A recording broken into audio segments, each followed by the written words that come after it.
Ishirahamwe Fondation Buntu ni rimwe mu mashirahamwe ndundi adaharanira ivyicaro vya politike. Iryo shirahamwe ryishinze gufasha no kugarukira kuri bantahonikora, gufasha imfuvyi n'abapfakazi, kwitaho abantu bose bafise ibibazo bitandukanye, haba mu bijanye n'amagara yabo, mu bijanye n'imibereho mu kibano, kugira ngo nabo bagire icizere ndetse babeho banezerewe ubuzima co kimwe n'abandi. Fondation Buntu yavutse mu mwaka w'ibihumbi 2005 mu gihe Burundi bwari buvuye mu bihe vy'intambara n'indyane z'amoko vyahitanye abarundi batari bake, hakagwirirana imfuvyi n'abapfakazi mu gihugu bari bakeneye ubufasha ndetse no kuremeshwa kugira bagarukane icizere mu buzima inyuma y'ivyabashikiye. Uwo mutima wo kwifuza ko abari mu bibazo bitandukanye bogira nabo ivyishimo ndetse n'ivyizigiro vy'ubuzima nivyo vyatumye Fondation Buntu ivuka. Mu mutima kuva kera jewe narumva mfashije umuntu, jewe nkunda kuvuga yuko no muri vacances nahora nja kurimira abantu, kurima antagiye guca amahera numva ngiye nkarimira uwo tuvukana nogenda ndamukuriyemwo n'agapande na gatoya, ngiye kurimira gutanga ikivi nkamurimira, nivyo numva nshoboye muri ico gihe. Mu karuhuko rero jewe nashobora kuja kurimira abantu mugabo muntu mbere yo kugira ngo ndabafashe, nico numva nshoboye gufasha. Denise Nkurunziza, umutambukanyi w'umukuru w'igihugu, ariwe aserukira imbere y'amategeko akongera akaba uwatanguje ishirahamwe, aratubwira ingene Fondation Buntu yabayeho n'intumbero yayo. Imana imaze kungirira neza, hanyuma ndiyumvira nti mbega ubu buntu Imana ingiriye nanje noyitura iki, nokora iki, ni iki nokora kugira ngo nshobore gukorera benshi. Ndavye ukuntu twari twumva dufise umutima wagutse n'uwo twubakanye wo gufasha imfuvyi n'abapfakazi, nkumva noshobora gufasha benshi baruta abo dushobora kuzana mu nzu canke abo dushobora gufasha. Niho rero niyumviriye gutangura iyi Fondation Buntu. Numva ntininafasha umupfakazi yacitse intege yataye ivyizigiro, nanje nzoba nkoze igikorwa gishobora kumusubizamwo ivyizigiro. Nkumva ninarihira ishure umunyeshure, ni igikorwa gishobora kumusubizamwo ivyizigiro. Ari naco gituma twagize icivugo kivuga ngo gusubiza ivyizigiro ababitakaje. Uyu yatanguje Fondation Buntu ati, si uburyo bwinshi bwatumye niyumvira gutangutsa iki kigo, atahubwo umutima w'ubuntu, impuhwe no kwifuza ko abandi bogira ivyizigiro ndetse n'ivyishimo mu vyo babayemo, nivyo vyatumye nshiraho iyi Fondation Buntu. Abo dukorana barabizi, ndabatumye ko ngo dukorane, nababwiye ngo nimuze muri Fondation Buntu kurondera amahera, aho ko muzana yiwanyu dukorera abandi. Ariho igihe abantu batangura amashira hamwe afise intumbero yo nyene ngirishira hamwe ngira ico nzo, jewe iyo ntumbero ntayo mfise. Ndumva ko nafise intumbero yo gutangura ishira hamwe kugira ngo nunguke ngira ico nkuye mu ishira hamwe rimpembe. Je numva shaka gutangura ishira hamwe ryo gufasha abandi, ryo gushiramwe ivyo mfise hanyuma mfasha abandi, kandi niko biri, nta kindi kintu ndindira kuronka binzanira uretse gutanga ivyo mfise. Wundi ati, intango yamigoye. Fondation Buntu yatanguye ataburyo mu vy'amafaranga menshi ifise, ariko uko iminsi yahera niko Fondation Buntu yagiye iraronka abayifata mu mugongo. Nivyari vyoroshe, ata buryo nyene buhari, guhemba abakozi kugira iki ntivyaba vyoroshe. Nitwigeze turonka abadushigikira baguma batanga ku kwezi, hamwe uvuga ngo ndafise uwunshigikira ku kwezi nshobora kwizera yuko ku kwezi nzoba mfise ubuzana amahera. Ariko nagiye mbona ikiganza c'Imana, ngenda mbona dutera imbere, dukora ibikorwa bitandukanye, Imana iduhezagiye tugasanga twakoze bitandukanye. Denise Nkurunziza ariwe yatanguje Fondation Buntu ati, mu ntango vyari bigoye ariko ndashima aho ibikorwa bigeze. Nashaka gushima aho tugeze uyu munsi, mbonye mwebwe mwese abashoboye kuvuzwa, abashoboye kwiga amashure, n'umunezero. Imana yakoze ibikomeye. Hari igihe nibaza none ivyo vyakozwe ryari, hagati aho amahera yo kubavuza yavuye, byagenze gute?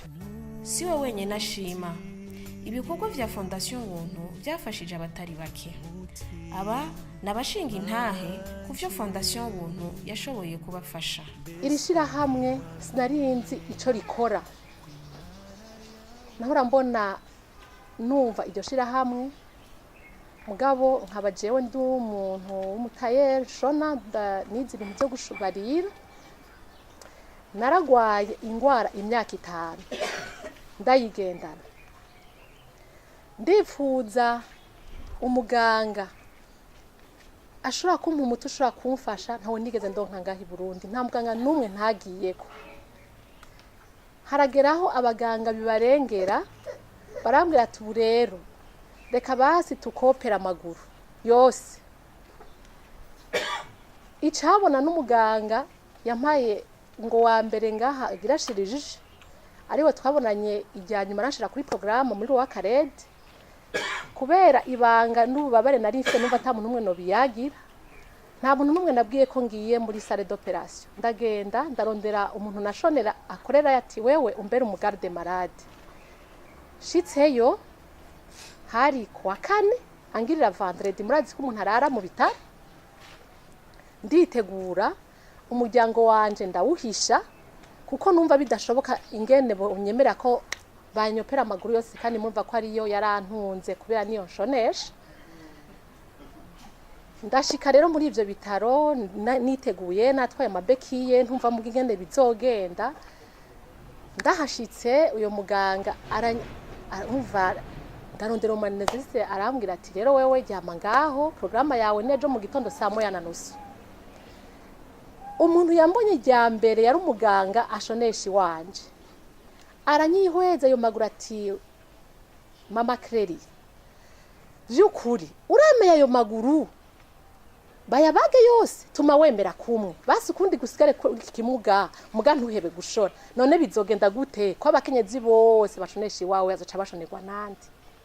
Ati mugabo naganda kongorera basi, hariho umuganga ngira wowe utagiyeko, ugenda kupime neza ica kuyagira abacu ukora, mugabo uze kuza kurara mu bitaro. Cava ngaho ndagenda ko umuganga wo mu radiologue yitwa Mariko, arampimba acambwira ati madamu nukuri iyi ngwara sivuri gwino, iyi ngwara niyo kuvurirwa hanze y'igihugu, kandi utagiye kare urapfuye nta camira. Ati kandi ntusubireyo hajya warugiye, ntavyo babonye neza. Kanda urumva ko ntasubiyeyo kwa muganga. Candagaruka candaja ku kazi, canja mu gitabo c'abantu shonera. Umuntu wa mbere narondeye yaciye aza kundaba, acangira inama ati sha hariho ishirahamwe ifasha abantu, andika gakete uterereze, hamuterereze inshuti n'abagenzi. Akete ka mbere rero nandikiye fondation ubuntu ndayiterereza, candaza ndagatanga. Sinari nizeye yuko bansubiza ko narinze ko ata muntu anzi, nubu sindatahukirwa neza ingene vyagenze. Ndaterereza abantu bose, ndaterereza abakiriya nshonera, ndaterereza abantu bose narinzi. Haragera rero aho nja kwivuza. Cantangaje gose nuko fondation ubuntu yagumije ibanga ikanegurira itike ry'indege, nkici mbwira ko iri mpaye, nkaza numva irantelefone ati nushika kuri fondation ubuntu hari akantu twaguteguriye.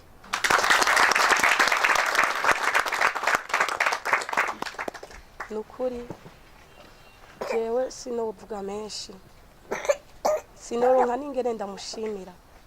Shima Imana yamuremye ikongera ikagira neza byose, n'ubibandanye imuhezagira. Nukuri ivyiza naharuniye ni byinshi, ni nabampagaze ngaha kubw'Imana no kubw'uwo mu fasoni w'umukuru w'igihugu. N'ingabire y'ikibondo naje nzanye kubera ubuntu bw'Imana ngiyo onye.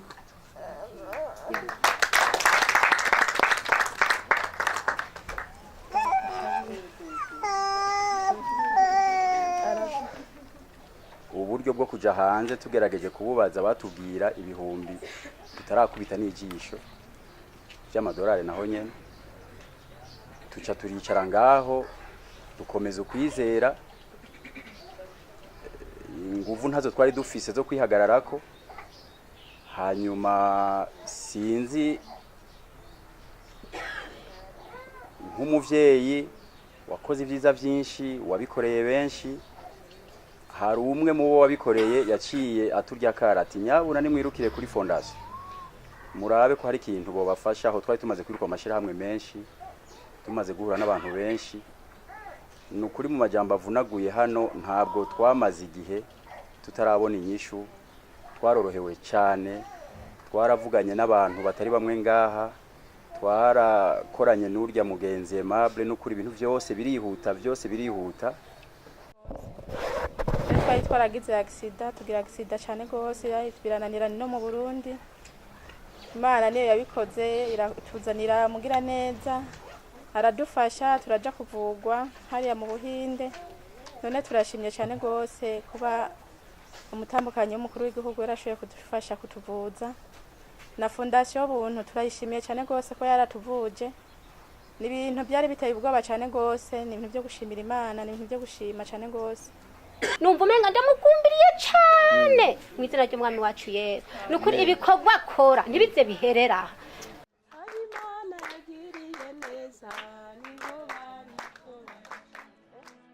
Wa wundi ati abakunzi ntibaherera mu mubindi. Abashaka gufashwa na fondation buntu bari benshi, ndetse byari bigoye guhitamo ngo mfashe uyu canke uriya, ariko biciye mu masengesho no kwizera umukama yaradushoboza. Benshi bagenda kuvuzwa tutigeze tubonana. Hariho rero uwigeze kumbaza bati none mu kubatora wisunga iki? Kandi abantu benshi baravyibaza ngo mu kubatora wisunga iki canke wisunze iki. Nagira ndababwire ko tufise abafise ibibazo mwene ivyo mufise benshi cyane, benshi n'ubu dufise umuyoro w'amakete y'abantu bakeneye kuvuzwa, kandi uravye izo ngorane ukabona ko uwo muntu akeneye kuvuzwa.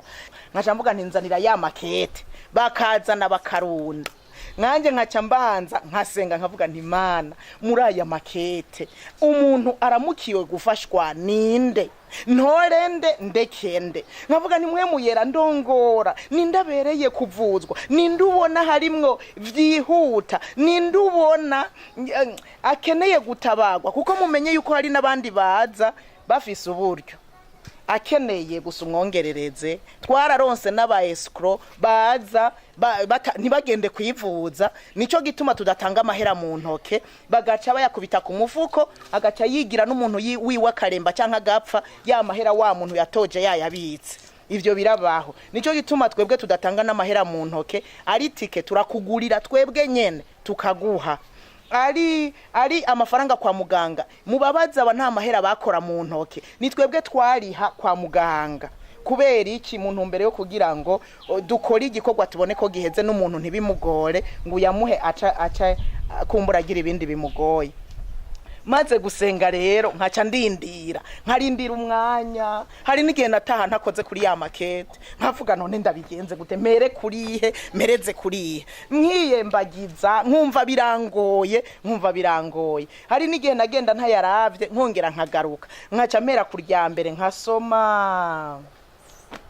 Ninagera ahantu ubona uwo muntu ari waramukiwe, ari wabikwiriye, wewe unjya kara ncengira ico nkoze, nkasoma ijya mbere rikarengana, nkasoma ijya kabiri nkabona uyu muntu kweri ni hatari, birakomeye, rikarengana, nkasoma irindi bikarengana, nashika ku ikete rimwe nkasoma.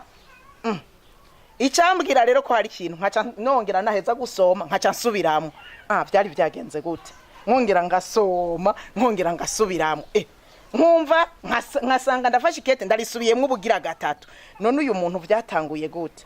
None uyu mbonye ndarisubiyemwe nk'ubugira gatatu, naca mvuga ibyo byose hari Imana igomba kuri uyu muntu. Nkaca nsenga Mana n'uyu yaramukiwe bigende gute? Muganka mureka nkabanza nkasoma yandi, mugaba yandi nkasanga simfashwe na ya mpwemu yo kongera gusubiramo. Nkaca mvuga nti n'uyu, nkaca ndarisoma, nkaca ndabaha ntimutore uyu muntu ni mumurondere. Sinzi ngo n'umuhutu, sinzi ngo n'umututsi, sinzi ngo n'umutwa, sinzi ngo n'umuganwa, sinzi yava niyaje. Ari nabashirako iyo bava n'abatahashirako. Je uhashizeho iyo ntiyo ari ngorane yiwanje yo kubona ngo avahe ajahe. Eka naraba gusa icyamfashe mu mutima nico dukwiye kugufasha hanyuma nkasha ndabaha ntehe rero nimurondera uwo muntu ndumva ko ari waramukiwe bagaca bamurondera nibaza ko ari nico gituma n'Imana yagiye ibaherekeza nta waguye iyo yagiye nibaza Imana yarabibayemwe nyene rero nagiye ndabitora muri ubwo buryo mfise abantu benshi n'ubu mfise abantu benshi cyane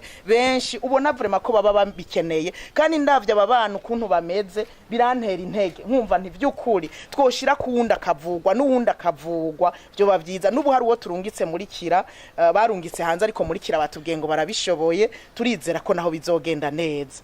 Fondation Buntu ntiyafashije abagwaye gusa yarafashije kandi n'abanyeshuri bantaho nikora bari bakeneye kuja kwiga. Harageze igihe aho twari muri oferina twibagirwa ku buryo abana twari ku rero y'imfuvyi bamwe baraheba amashure bakicara ngaho kabura gitabara ariko mama Buntu amaze kuboneka ngaha mu gihugu cy'u Burundi nukuri yaraje atwitaho aturaho turi arutora twari mu mwavu atugira neza adukura mu gisaka adushira mu gisagara.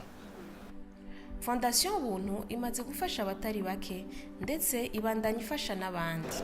Plus d'une cinquantaine, beaucoup plus en Inde, en Afrique du Sud, au Kenya ou ailleurs même au Rwanda à l'époque.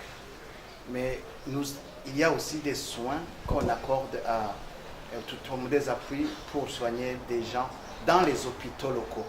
Je dois vous dire que même juste avant la cérémonie, nous on venait d'admettre à l'hôpital Kira Hospital un patient qui va être soigné sous l'encadrement et l'appui de la fondation.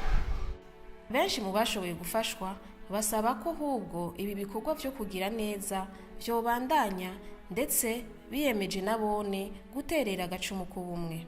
Kuturinda waraturinze mana warakoze kuturinda ibintu yankoreye agakorera bene wacu azashishikare kugeza ashitse mu bwami kwa data. Bona naragiye muri uwo mugwi wo kujana abantu kwa muganga sikubera n'incabwenge cyane sindi docteur eka narizi ivy'ubuganga sindi docteur kabisa mugabo narabigiyemwo ndabikora ndumva ko ndiko ndafasha iyi fondation Buntu ndafasha mwe bw'abavyeyi ico cifuzo ivyo bikorwa mukora nifuza n'abandi babikorerwa ko bidoherera kushima gusa kuko iyo mukorewe igikorwa genda namwe mugikorera abandi. Iyi fondation Buntu ntibe y'abantu 5 canke 10 mwebwe muri ngaha 70 ingahe ejo hazoba umuriyoni n'abandi baze bagume biyaga ubuntu bw'Imana kuko n'ubuntu bw'Imana bukoreka. Twagomba tubashimire cyane bivuye ku mutima tuvuga ngo tuzobafata mu mugongo nk'abagiriwe ubuntu muri abo bagashobora kuja ku ishure bakiga ntituzobatereranya igikorwa muri umwe tuzobafata mu mugongo hazogera igihe natwe dushobora gukora mu kibanza canyu kandi ntituzobatererana mu gikorwa mwakoze natwe tuzobafasha dushobore kuduza isemo kugira ngo igikorwa ca Fondation Buntu giterekeje imbere. Sabo gusa n'abagwiza tunga nabone bifatanije n'abandi ba Fondation Buntu mu gutanga agacumu k'ubumwe. Iki kigo gifise abana benshi, gifise abavyeyi benshi, gifise abanyeshure, gifise banaho nikora, gifise imigambi itagira uko ingana kandi bikaba ari bikorwa bishimishije nibaza ko na nyine icubahiro yaba atari ukuboko kw'Imana atovyishoboza wenyene. Twashaka na twebwe twongere dusubire tumwemerere ko iyi migambi akora ni migambi iteye igomwe ko tuzokwama tumufata mugongo. Iri jambo ni wanje mugabo narivuganye n'abandi turi kumwe tuvuna munsi rero muvyeyi nejo bundi muzokwa mumenya yuko imigambi mufise tuzokwama tubatera intege zo kwama turi kumwe. Kuri ico ndazi ko mufise imigambi itari mike, murafise inyubako hirya no hino, murafise abana b'imfuvyi mu Kireze, murafise abanyeshuri mu kirera amashure, murafise abantu bagwaye muko muravuza. Twagize tuti uko turi ngaha tuve ngaha aye tugize agaseke tumusigiye kandi twavyumvikanye yuko bidatevye uko turi batatu muvyeyi tuzobashikiriza agaseke k'imiliyoni 100 zo guterera fondation. ntawo bivuga ngo abimare, ariko benshi barashima umutima mwiza wa mama buntu ndetse bagasaba ko yobera akarorero abandi bavyeyi ndetse n'abarundi bose mu gufasha. Bati Imana iguha ijuru nayo ku isi wararangije gukora ineza itegerezwa.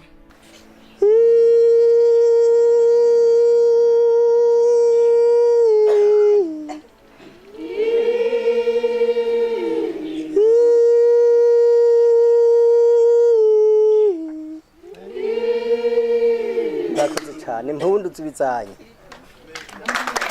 tuboneka muvyeyi Imana mugume mubana n'Imana mugume muranirwa ngaha muri fondasiyo ubuntu nukuri rugira byose ibikorwa mwakoze mugakorera abantu benshi kuko ni iby'Imana ko jewe ntavyo narinzi ni iby'Imana nukuri mugume mubana n'Imana mugume mukorera mubaho mugiraho muba mwubaho mugume kandi babubahe nukuri babubahe utabazi ntabazi kandi tuzokwama turiho turabasabira ijuru ko hamwe utorijamwe nta ndimwe azozeze itajya mu ijuru. Fondasiyo Buntu ikorera mu gihugu cyose, ikaba ifise ibigo mu ntara nka Ngozi, Bujumbura, Muyinga na Gitega. Ikaba ihaye ikaze mwese mufise umutima w'ubuntu kugira mufashe mu gikorwa c'Imana co kugarukana ivyishimo n'ivyizigiro by'ubuzima mu bantu bari mu bibazo bitandukanye.